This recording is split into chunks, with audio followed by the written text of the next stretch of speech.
7 जनवरी का दिन भोजपुरी के angry young man Pawan Singh के लिए बहुत ही खुशियों भरा था, क्योंकि इस दिन पवन सिंह का जन्मदिन था और इस दौरान निरहुआ, रवि किशन, आम्रपाली दुबे जैसे कई कलाकार भी पार्टी में आए हुए थे। लेकिन इस पार्टी में भोजपुरी के 2 कलाकार ऐसे भी थे जो शुरू से लेकर आखिरी समय तक नहीं दिखाई दिए थे। जी हाँ, अगर आप पवन सिंह की पार्टी का वीडियो देखेंगे तो उसमें आपको भोजपुरी के उन 2 कलाकारों का चेहरा नहीं दिखाई देगा जिन्हें आप भोजपुरी फिल्मों में देखते हैं।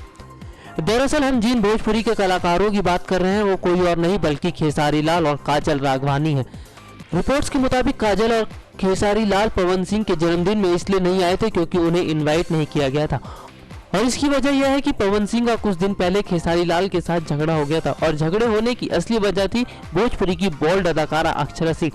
बताया जा रहा था कि एक फिल्म के सेट पर खेसारी लाल समेत पवन सिंह और अक्षरा सिंह भी थी और उसी दौरान खेसारी और पवन सिंह के बीच कुछ बातों को लेकर अनबन हो गई थी और बात इतनी बढ़ गई कि पवन सिंह ने अपने बर्थडे पार्टी पर इन्हें नहीं बुलाया।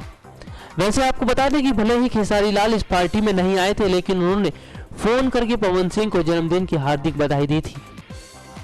नेक्स्ट 9 न्यूज़ रूम से राहुल की रिपोर्ट।